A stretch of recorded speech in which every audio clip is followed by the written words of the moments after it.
지난주 월요일에 제가 오른쪽 이빨 하나를 발치를 했습니다. 사랑니 뺀 이래로 처음 생이빨을 이제 뺀 건데 얘가 이렇게 상태가 안 좋아서 뼈를 다 갉아내면서 한 30분 정도를 낑낑대면서 의사 선생님이 뺐는데요. 당연히 아플 거라 생각했는데 얘가 조금 오래 가네요. 그래서 맨 처음에 잇몸이 막 쑤시고 아팠는데 목요일부터인가는 이쪽이 아픈 거예요. 그래서 왜 그러지 봤더니 뼈를 통해서 통증이 있는 것 같더라고요. 그래서 별로 이렇게 컨디션이 안 좋았어요. 그러다가 갑자기 이 생각이 드는 거예요. 제가 작년에 양쪽 이빨이 다 아팠다고 말씀드렸던 바가 있어요. 네. 왼쪽에 금이 가 있는 상태에서 임시로 딱 어떻게든 지지를 좀 해놓은 상태예요. 그러니까 사실 작년에 왼쪽 이빨을 뽑고 막 이런 상황을 좀 유보시켰는데 갑자기 그 생각이 나는 거예요. 만일에 양쪽 이빨이 다 빠져 있는 상태면 밥을 어디로 먹죠? 지금 계속 왼쪽으로만 씹어서 제가 이쪽이 좀 불편해요. 이쪽으로 못 씹으니까. 그러면서 그런 생각이 들었어요. 야, 그래도 감사하다. 두 개 다 빠져가지고 밥 먹기도 힘들고 너무 불편하지 않고 그래도 이쪽은 성하니까. 그러면서 그 지금 응급해 놓은 그 이빨한테 야, 제발 조금만 더 버텨줘. 이런 생각이 들었어요. 어제 갑자기 그 페이스북에서 옛날 사진이 툭 올라왔어요. 보니까 10년 전 제가 강단에서 설교하던 사진이 올라왔어요. 근데 딱 본 순간 무슨 생각이 들었냐면 야, 10년 전에 짱짱했다. 얼굴에 어떻게 주름 하나 없냐? 머리 시커멓고 그러면서 이제 제 모습 보니까 괜히 서글퍼지는 거 있죠. 10년 만에 이렇게 늙었나? 그러면서 약간 투정 어린 말을 우리 아내한테 했어요. 여보 이거 봐봐. 이러니까 우리 아내가 뭐라고 얘기할게요? 당신이 훨 낫네. 지금이 훨 낫네. 그래? 갑자기 기분이 급 전환됐어요.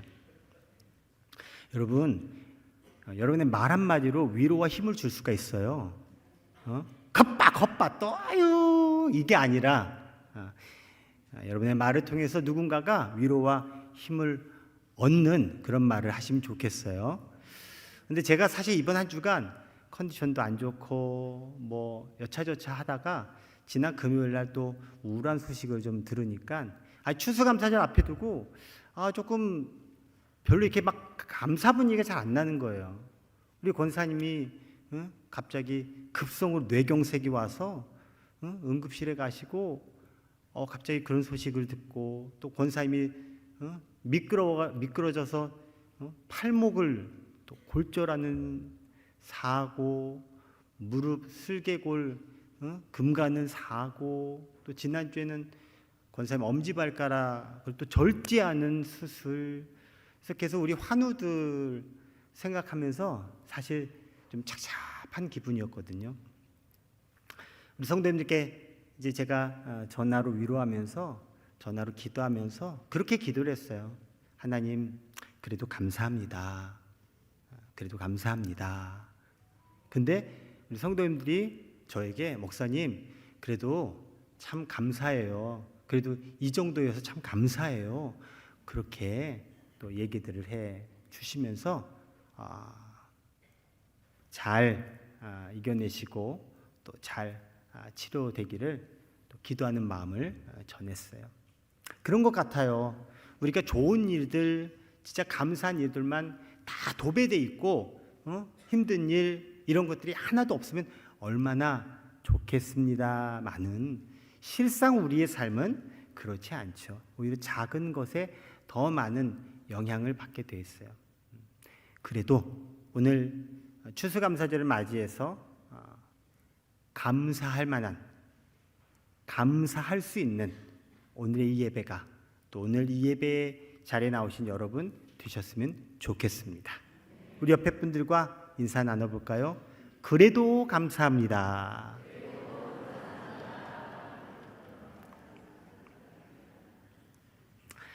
그렇습니다. 세상 사람들도요, 모든 사람들도요, 감사를 모르진 않습니다.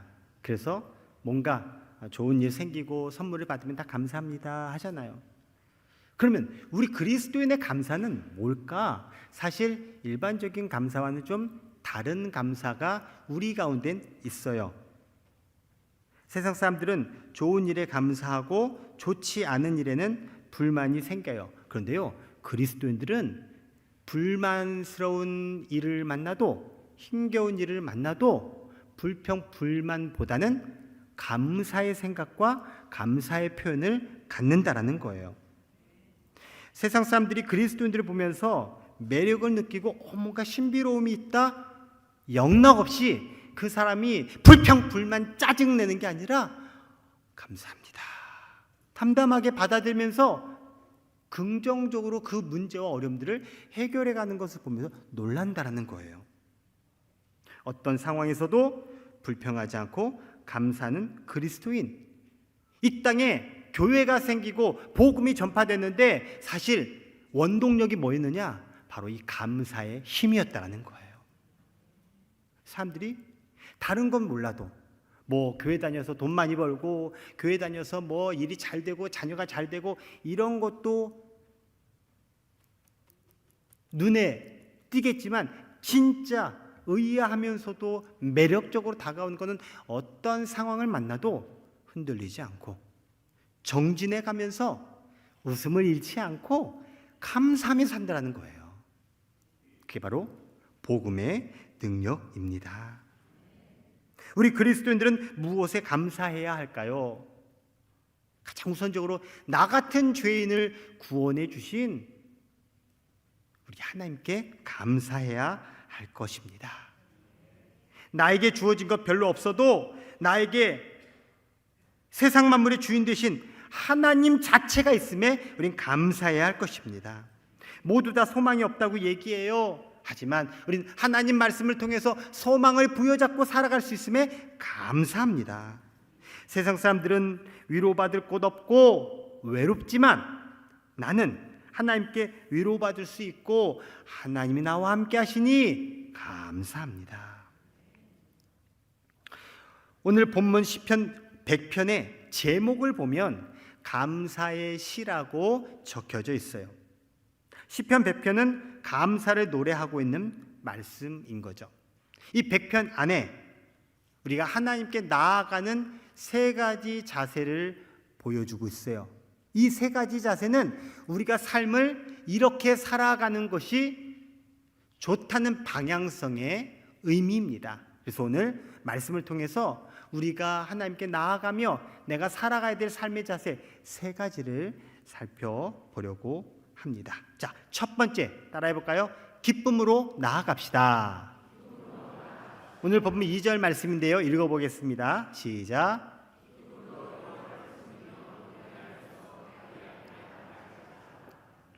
기쁨으로. 주님을 만난 사람은요, 똑같은 반응이 일어납니다. 주님을 만난 사람은요, 기쁨이 차오릅니다. 갑자기 그전까지 슬프고 괴롭고 막 힘겹게 표정도 죽을 상을 했어요.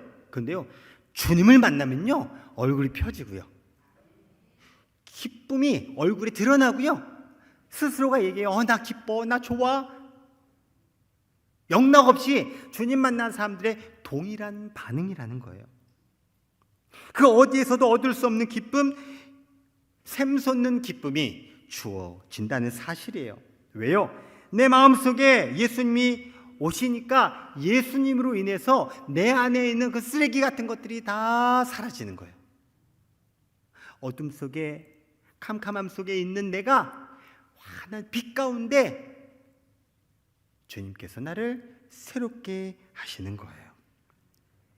환경을 바라보면, 내 자신의 처지를 바라보면 낙심하게 되고 좌절하게 되고 근심하게 돼요. 우울하게 됩니다. 하지만 주님을 바라보면 주님께로부터 나오는 은혜와 기쁨과 평화가 있습니다. 내가 무엇을 바라보느냐에 따라서 내 안에 생성되고 내 안에 충만케 되는 내용물이 달라진다는 거예요. 우리는 주님을 바라보고 또 주님을 바라볼 수 있는 이런 예배의 자리가 있어요. 적어도 우리는 일주일에 한 번 예배의 자리에 나오죠. 그렇죠? 적어도예요. 적어도 우리는 일주일에 한 번 예배의 자리에 나와요. 우리 예배의 자리에 나오면 누구를 바라보게 될까요? 주님을 바라보게 돼 있어요. 주님을 바라보면서 뭐예요? 나에게 있는 그 쓰레기 같은 감정과 내 일상을 청소해 주시고 새롭게 하셔서 나를 주님께서 주시는 기쁨과 평안으로 바꿔주시는 거죠. 그래서 우리가 예배 드리기 전과 후가 달라지는 거예요. 미국에 엘리자 에드먼드 히윗이라는 사람이 있었습니다. 이 히윗은 필라델피아에서 학교 선생님으로 학생들을 지도하는 가운데 한 불량 학생이 있었어요. 그래서 이 학생을 지도하기 위해 불러내서 이런저런 훈육을 했습니다. 잘못한 거 지적하고 혼낸 거죠. 근데요, 이 불량 학생이 불량 행동을 해요. 갑자기 옆에 있는 슬레이트 돌, 요즘은 잘 이렇게 보기 힘든데 옛날에 슬레이트가 있었어요. 그 돌을 들더니 그만 선생님을 꽉 찍어버린 거예요. 선생님의 척추뼈가 골절됐어요. 그리고 선생님이 병원에 입원해서 척추가 부러졌으니 척추를 기부스하고 그대로 움직이지 않고 식물인간처럼 누워만 있었어야 돼요. 장장 6개월을. 여러분 같으면 어떤 생각이 들겠어요?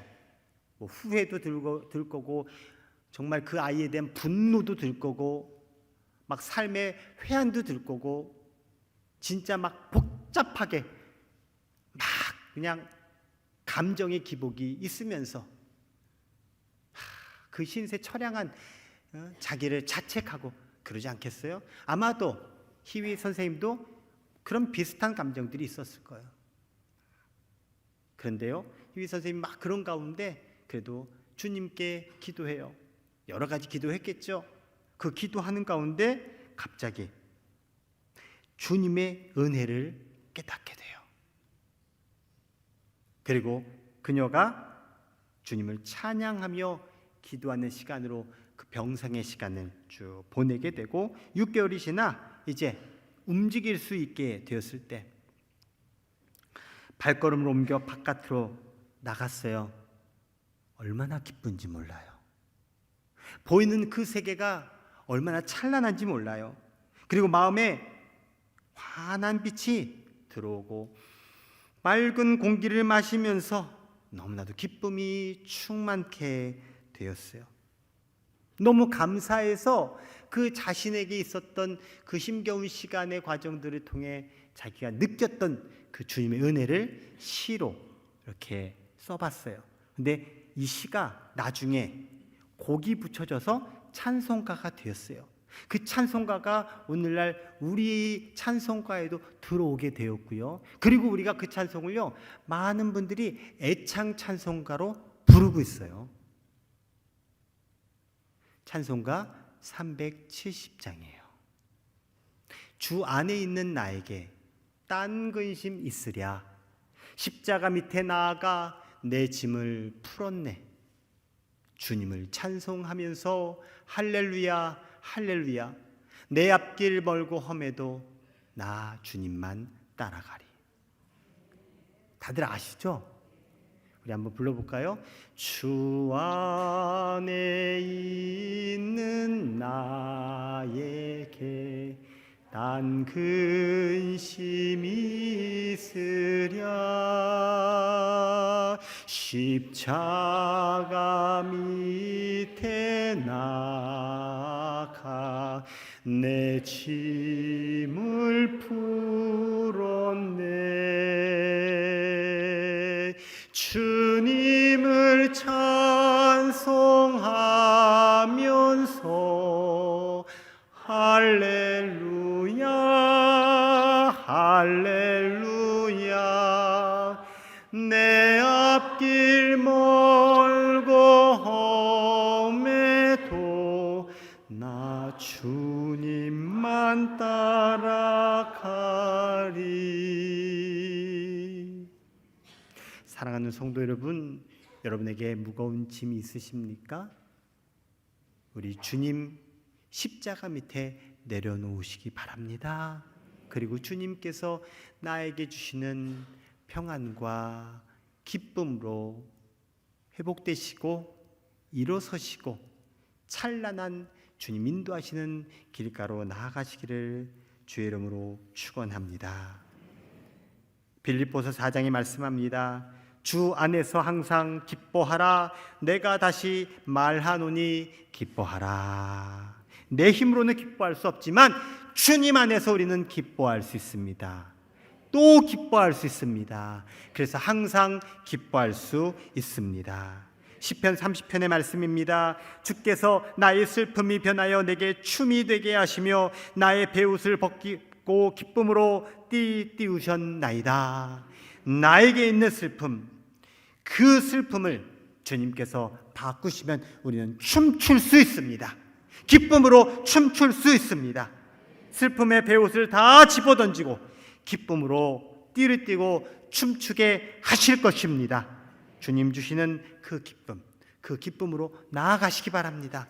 그 기쁨으로 살아가시기 바랍니다. 오늘 주님 앞에 나오는 여러분 모두에게 그 기쁨으로 충만하여져서 기쁨으로 살아가시기를 주의 이름으로 축원합니다. 두 번째 주님께 나아가는 모습, 자세는 뭐냐? 따라할게요. 감사함으로 나아갑시다. 100편 4절의 말씀 읽어볼게요. 시작.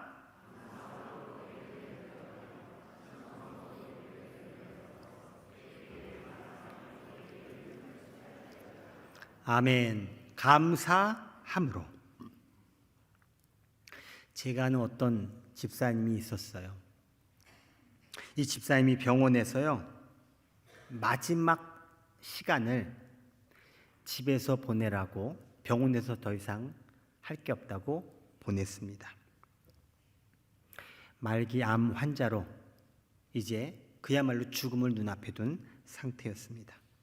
이 집사님은 그 마지막 남은 얼마 되지 않은 시간 우리 교회 가서 예배드리고 싶다고 해서 예배 시간에 교회로 오셨어요. 얼마 되지 않는 그 계단을 터벅터벅 올라오면서 그 집사님은 눈물을 흘리기 시작합니다. 그리고 예배실 중간쯤에 자리에 앉아서 찬송을 부르면서 눈물을 흘립니다. 기도하면서 주르르 흐르는 눈물 속에 기도하고 설교 말씀도 눈물 흘리며 콧물 흘리며 그렇게 말씀을 듣습니다.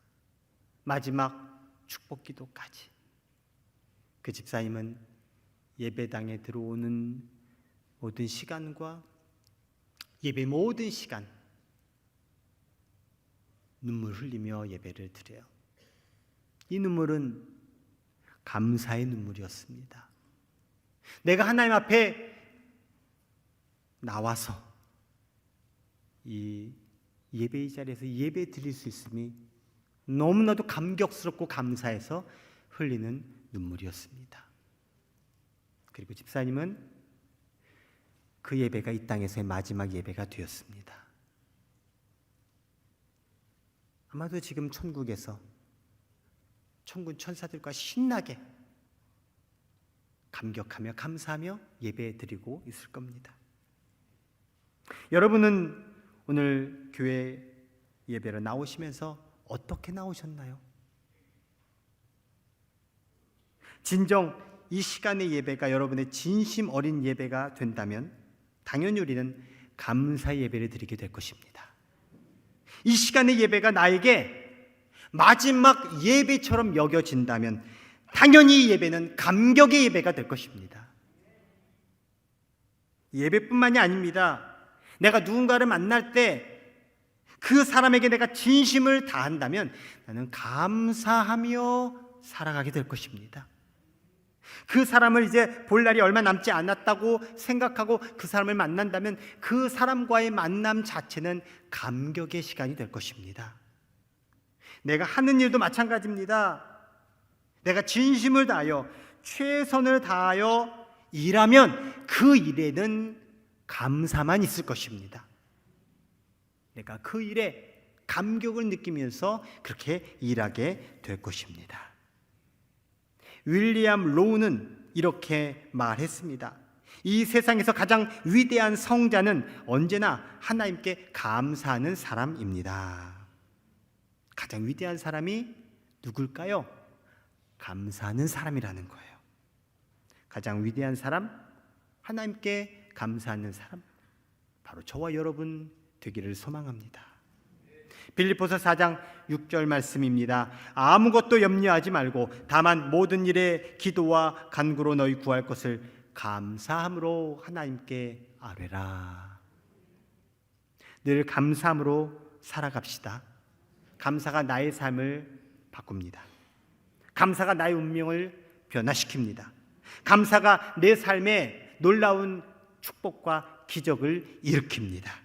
감사함으로 주님 앞에 나아가며 감사함으로 살아가시기를 주의 이름으로 축원합니다. 오늘 성경에서 우리에게 하나님께 나아가는 세 번째 자세, 우리가 살아가야 될 자세를 이렇게 소개하고 있어요. 따라할게요. 찬송함으로 나아갑시다. 아까 읽었던 4절 말씀인데 한 번 더 읽을게요. 시작.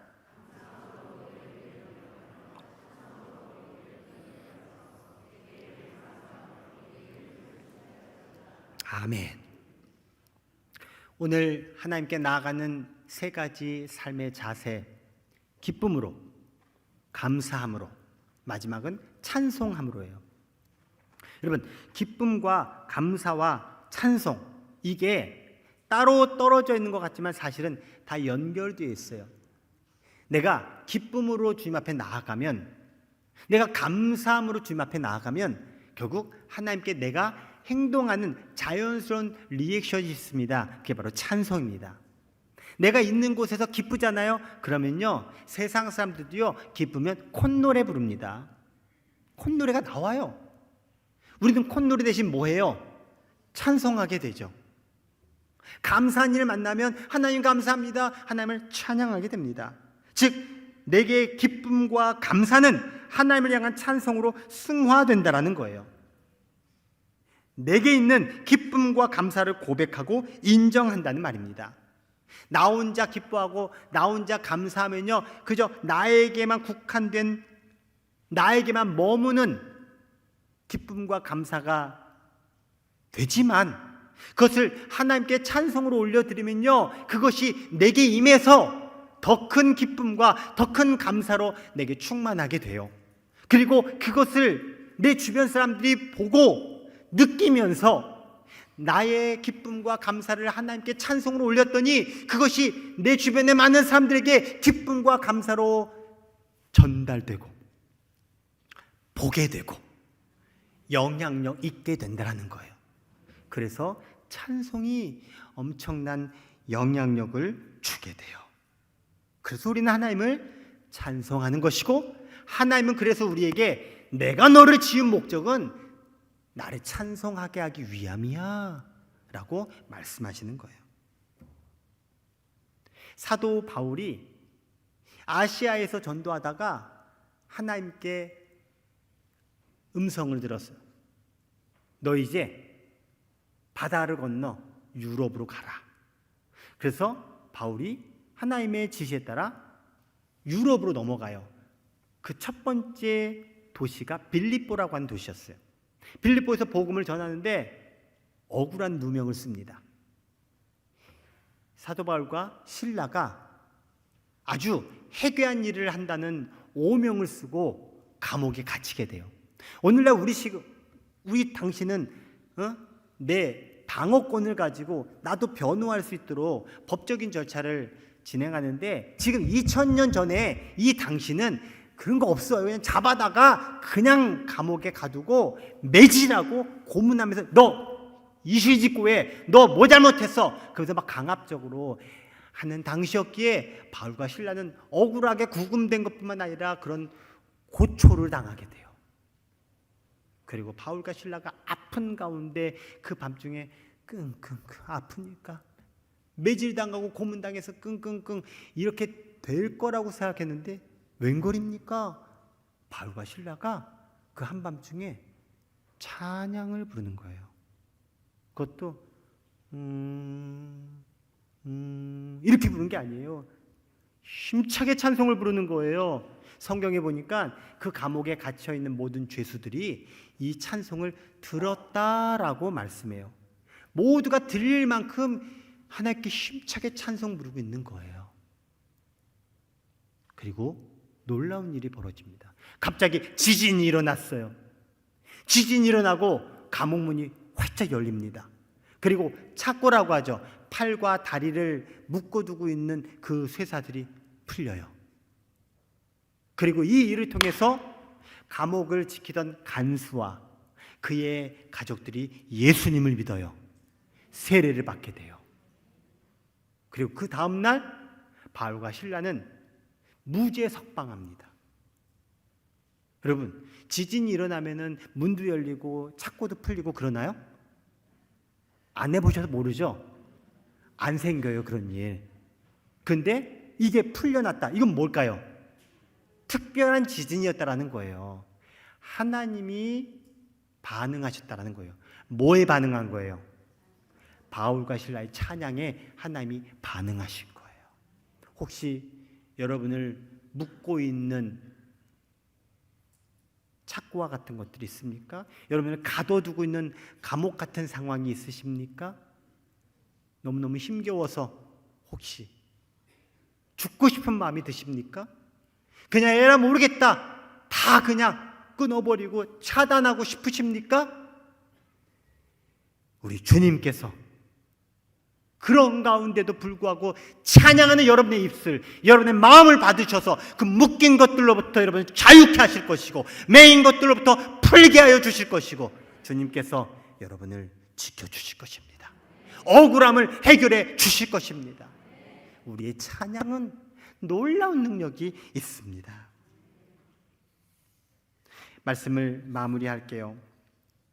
우리는 살아오면서 때때로 힘들고 고통스러운 순간을 만납니다. 내게 닥친 문제가 너무나도 크고 힘들어서 그저 주저앉을 때가 있습니다. 그때 내가 해야 할 일, 주님을 바라보는 겁니다. 그래도 주님을 바라보는 겁니다. 힘겨워도 고개 들고 주님을 바라보는 겁니다. 이스라엘 백성들이 하나님께 범죄해서 광야에서 불뱀에 물려 죽어가는 상황 속에 구원의 방법은 딱 한 가지였어요. 놋뱀을 만들어 놋뱀을 바라보는 자마다 다 살리라는 말씀을 들었어요. 그리고 이 말씀대로 장대에 매달린 그 놋뱀을 바라보는 자마다 사는 역사가 있었어요. 주님을 바라보는 자는 똑같이 살게 된다는 거예요. 그리고 그 일을 이루어가는 데 있어서 우리에게 주어진 방향성 3가지가 있어요. 기쁨으로, 감사함으로, 찬송함으로. 주님을 바라보십시오. 여러분 안에 기쁨이 회복될 것입니다. 주님께 맡기십시오. 그럼 감사하게 될 것입니다. 우리가 그 기쁨과 감사로 찬송하면 주님께서 우리 가운데 놀라운 일을 행하실 것입니다. 기쁨으로, 감사함으로, 찬송함으로 하나님께 나아가고 기쁨과 감사함으로 찬송함으로 이 땅을 살아가는 저와 여러분 우리 모두가 되기를 주님의 이름으로 축원합니다.